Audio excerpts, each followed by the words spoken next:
시편 143편 1절에서 12절 함께 봉독합니다. 여호와여, 내 기도를 들으시며 내 간구에 귀를 기울이시고 주의 진실과 의로 내게 응답하소서. 주의 종에게 심판을 행하지 마소서. 주의 눈앞에는 의로운 인생이 하나도 없나이다. 원수가 내 영혼을 핍박하며 내 생명을 땅에 엎어서 나로 죽은 지 오랜 자같이 나를 암흑 속에 두었나이다. 그러므로 내 심령이 속에서 상하며 내 마음이 내 속에서 참담하니이다. 내가 옛날을 기억하고 주의 모든 행하신 것을 읊조리며 주의 손이 행하는 일을 생각하고 주를 향하여 손을 펴고 내 영혼이 마른 땅같이 주를 사모하나이다. 셀라. 여호와여, 속히 내게 응답하소서. 내 영이 피곤하니이다. 주의 얼굴을 내게서 숨기지 마소서. 내가 무덤에 내려가는 자 같을까 두려워하나이다.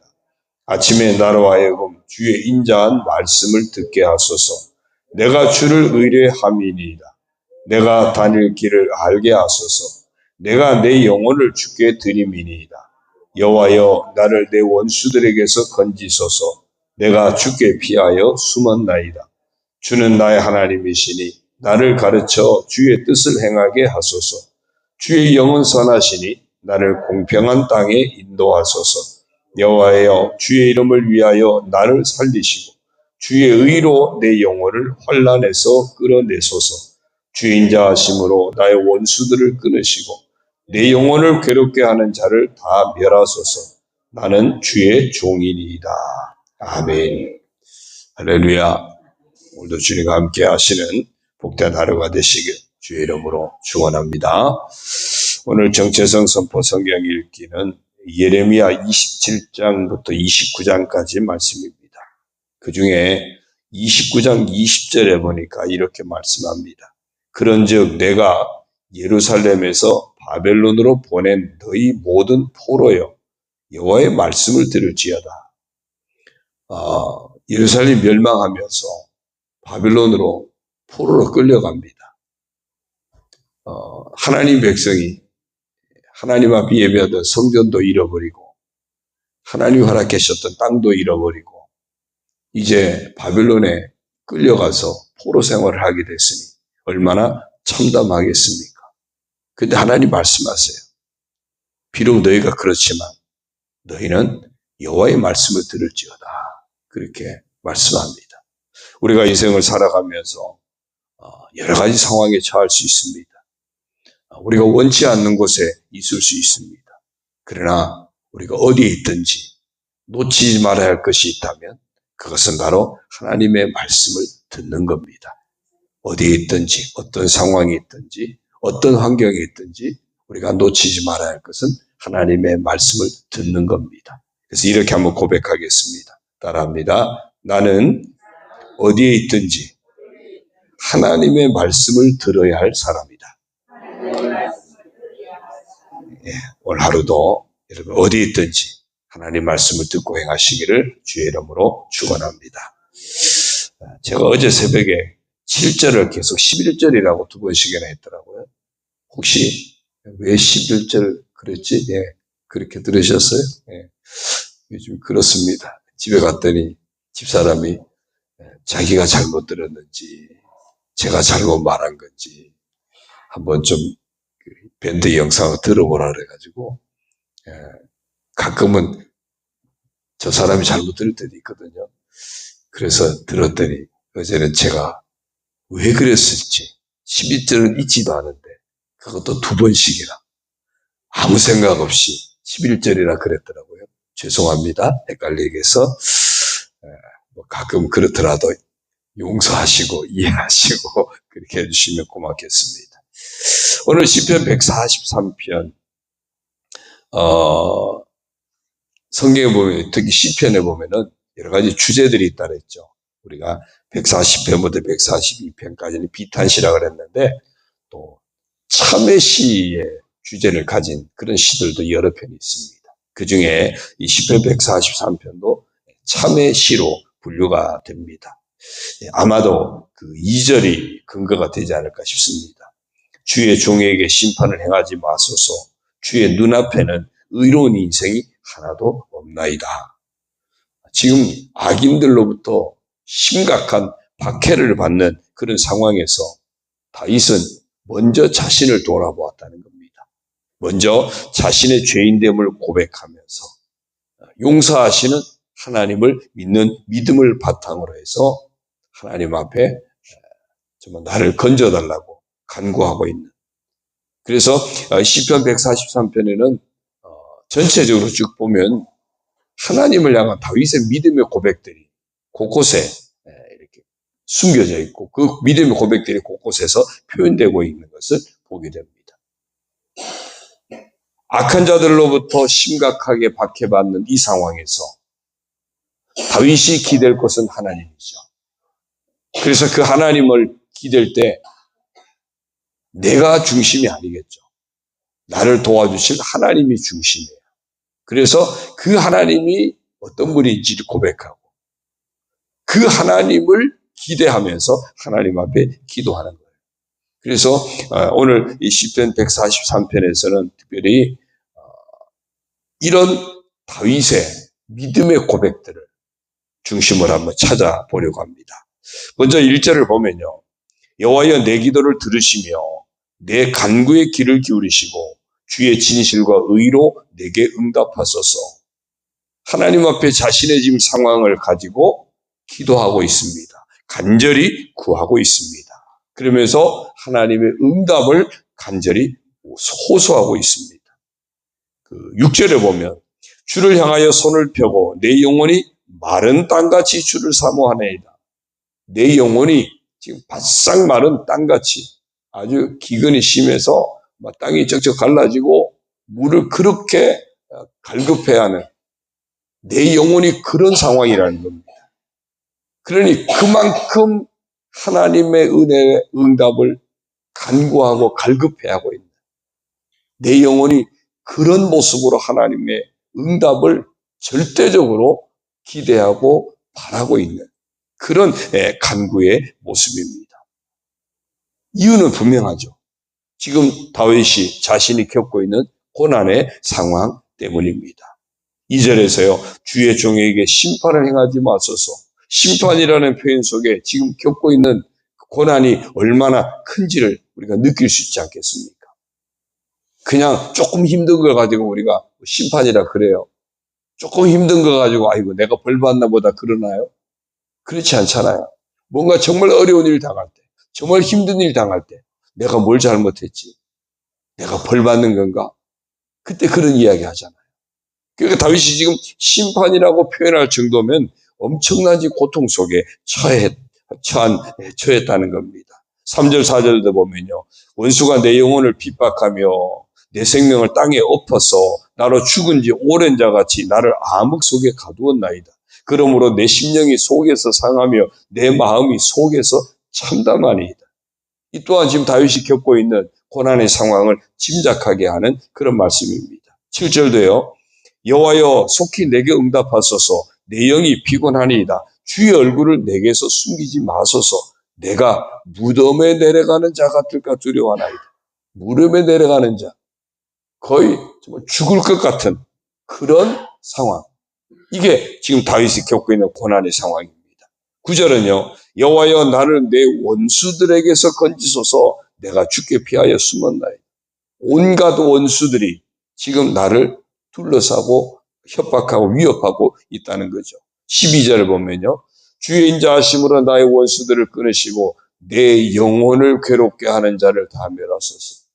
정말 영적으로 아주 지금 피폐해지기까지 온갖 괴로움 고통 속에 지금 심각한 박해를 통해서 육신도 힘들고 정신적으로도 피폐해지고 영적으로도 피폐해진 그야말로 하나님의 도우심이 없이는 하나님의 은혜가 아니고서는 도저히 살아날 길 없는 그런 상황. 그래서 다윗은 하나님 앞에 간구하고 있는 겁니다. 자, 그러면 어떻게 간구했고 어떻게 호소했고 그 근거가 뭘까요?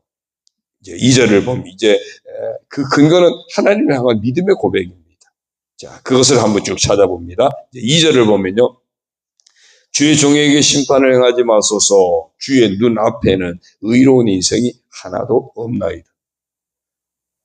지금 겪고 있는 이 고난의 상황을 내가 하나님 앞에 잘못 살아서 지은 죄가 있어서 그래서 심판받는 게 아닌가. 그래서 하나님 앞에 먼저 참회를 하고 있다는 겁니다. 주의 눈앞에는 의로운 인생이 하나도 없나이다. 그 얘기는 저도 죄인입니다. 억울한 것이 아니라 이 고난의 자리에서 하나님 앞에 서고 보니까 여전히 죄인입니다. 이 말은 다른 말로 바꾸면 하나님만이 용서하시는 분이십니다. 그래서 이 죄에 대한 의로운 인생이 하나도 없다고 고백하는 이 속에는 용서하시는 하나님에 대한 그 고백이 전제가 되고 있다는 겁니다. 우리가 어떻게 회개의 기도합니까? 하나님이 용서하신다는 믿음이 없으면 우리가 회개의 기도 하겠습니까? 뭐 용서하실지도 안 하실지도 모르는데 뭘 회개해? 하나님의 용서하심에 대한 믿음, 그 믿음의 근거는 뭐죠? 용서하심에 대한 말씀이잖아요. 우리가 뭐 제일 쉽게 많이 우리가 듣는 말씀, 또 아는 말씀이 요한일서 1장 9절이죠.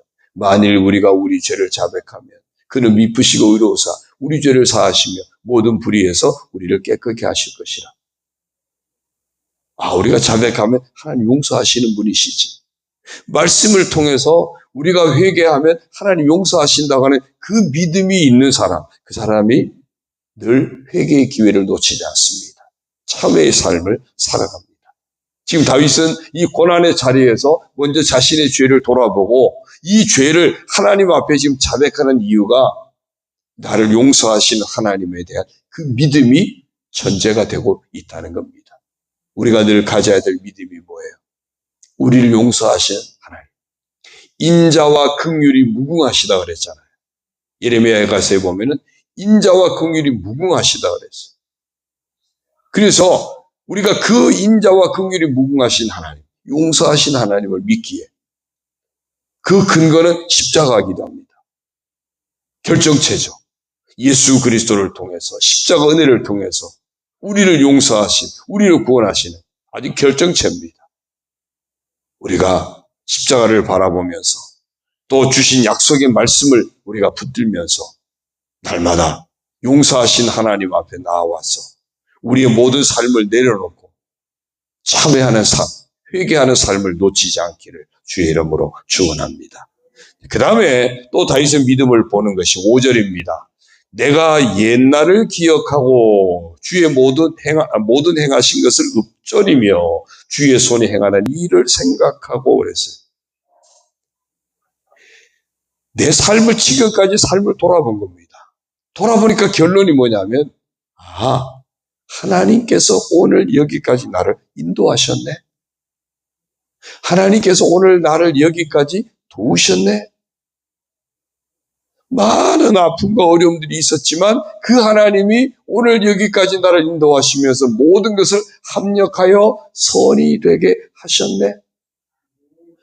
때를 따라 하나님이 돕는 은혜를 주셔서 감당하게 하시면서 오늘 여기까지 이르게 하셨네. 그 고백이에요. 그 고백은 한 걸음 더 나아가 뭡니까? 그러면 앞으로 살아갈 내 인생도 하나님이 변함없이 인도하실 것이고 변함없이 도우시겠네? 그 믿음의 고백을 하고 있는 겁니다. 오늘 우리에게도 삶을 돌아보면서 하나님이 오늘 여기까지 인도하신 그 믿음의 고백이 하나님 나라 이르기까지 흔들리지 않는 그 나라 하나님 나라 이르기까지 변함없이 인도하실 것이고 변함없이 도우실 것이라고 하는 믿음의 고백이 오늘 우리의 고백이 되기를 주의 이름으로 축원합니다. 그 다음에 8절입니다. 아침에 나로 하여금 주의 인자 말씀을 듣게 하소서 내가 주를 의뢰함이니이다. 아침은 어떤 의미일까요? 하나님이 일하시는 시간, 희망을 의미합니다. 창세기 1장을 보면 하나님의 창조의 역사가 언제 이루어집니까? 저녁이 되고 아침이 되니 몇째 날이라 그러면서 또 하나님 말씀하세요. 아침은 뭐하냐? 하나님이 말씀하시는 시간이에요. 하나님이 역사하시는 시간, 하나님이 일하시는 시간이에요. 그러니까 희망의 시간이죠. 하나님이 하시는 일은 생명과 축복의 일입니다. 하나님이 하시는 일은 우리를 살리시는 일입니다. 그래서 이 아침은 생명과 축복의 역사가 시작되는 하나님의 시간입니다. 그 다윗은 자기 인생의 지금 상황이 어둠이잖아요. 지금 악한 자들로부터 박해를 받는 이 고난의 자리가 어둠의 자리입니다. 그런데 이 어둠의 자리가 하나님이 일하시는 희망의 아침으로 볼 수 있었다는 거죠. 우리가 속한 어둠의 자리, 내 인생의 어둠의 자리에서 하나님이 일하시는 희망의 아침을 날마다 볼 수 있기를 주의 이름으로 축원합니다. 자, 그 다음에 10절을 봅니다. 주는 나의 하나님이시니 나를 가르쳐 주의 뜻을 행하게 하소서. 주의 뜻을 행하게 하소서. 주의 뜻을 따라 행하도록 하나님이 오늘도 새로운 은혜를 주실 것을 믿는 겁니다. 주는 나의 하나님이시니 내게 주님의 뜻을 가르쳐 주셔서 오늘도 그렇게 살아가게 해달라. 오늘도 내가 살아가는 인생길, 복된 인생길이 되기 위해서는 하나님의 말씀의 가르침을 받아야 되고 하나님 말씀이 인도하심을 받아야 되고 그 말씀을 통해서 새로운 은혜를 주시기를 고백하고 있습니다. 이사야 43장 19절에 보면 이사야를 통해서 이사야에게 하나님이 그런 말씀하십니다. 보라, 내가 새 일을 행하리니 이제 너희에게 나타낼 것이라. 새 일을 행하리니 이제 나타낼 것이라 말씀하세요. 우리에게 새 일을 행하실 하나님의 말씀이 날마다 선포되고 그 말씀을 믿음으로 붙들고 그 말씀을 따라 행하는 우리가 되기를 소원합니다. 11절이요. 여호와여, 주의 이름을 위하여 나를 살리시고, 우리를 통해서 하나님이 기대하시는 건 뭡니까? 하나님의 영광을 위해서 사는 겁니다. 우리 인생의 목적은 하나님의 영광을 위한 겁니다. 바울이 뭐라 했어요? 너희가 먹든지 마시든지 무엇을 하든지 다 하나님의 영광을 위해서 하라 그랬어요. 그러니까 주의 이름을 위하여, 하나님의 영광을 위하여. 오늘도 내 인생은 하나님의 영광을 위해서 살아야 될 인생입니다. 그 믿음, 그 사명을 놓치지 않고 있다는 겁니다. 하나님의 영광을 나타내는 도구로 오늘도 하나님 사용해 주십시오. 그 믿음을 고백하고 있습니다. 마지막 12절입니다. 주의 인자하심으로 나의 원수들을 끊으시고, 하나님의 인자하심, 하나님의 사랑. 예레미야가 3장 22절에 보면 주의 인자와 긍휼이 무궁하시다 그랬어요.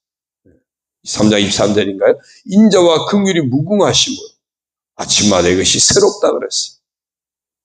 인자와 긍휼이 변화무쌍한 것이 아니라 끊어지는 것이 아니라 무궁하시다.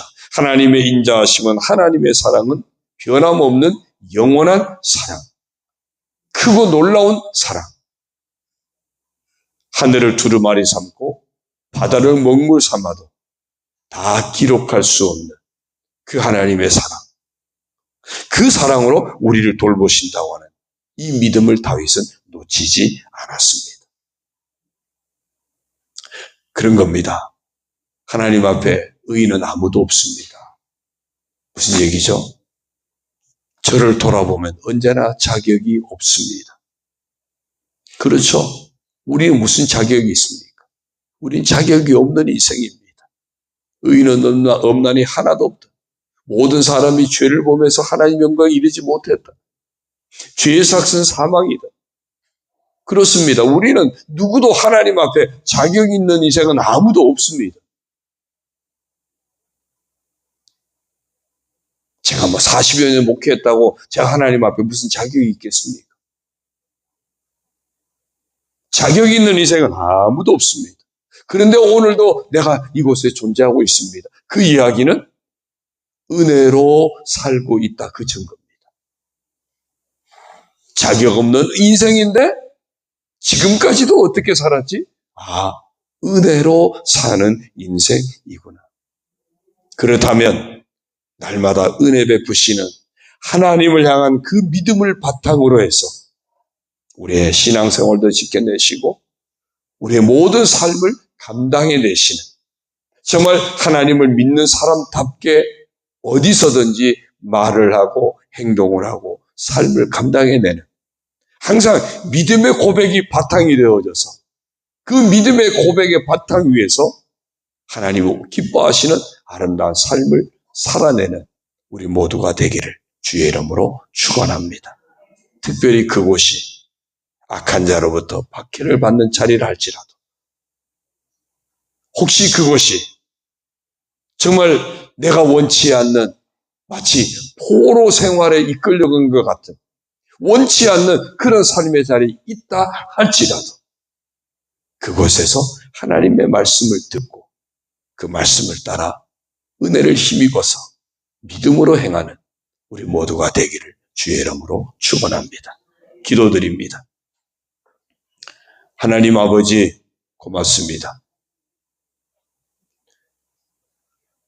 저희가 살고 있는 이 세상, 마치 포로된 것 같은 여러 가지 얽매인 것도 많고 아픔도 많고 시련도 있고 우리가 원치 않는 길로 행할 때도 참 많습니다. 아버지 하나님, 그럼에도 오늘 우리가 여기까지 살아온 것은 정말 아무런 자격이 없는 인생인데 은혜로 살게 하셨으니 감사를 드립니다. 인자와 긍휼이 무궁하신 하나님의 그 은혜 때문에, 하나님의 그 사랑 때문에 오늘 여기까지 살아왔습니다. 아버지 하나님, 우리가 살고 있는 자리가 마치 이스라엘 백성들이 바벨론에 포로 생활했던 것처럼 세상에 붙들려 포로 생활하고 있는 것처럼 우리가 느껴질 때도 있습니다. 그러나 그곳에서도 여전히 우리가 놓치지 말아야 될 것은 하나님의 말씀을 듣는 것임을 잊지 않게 하여 주옵소서.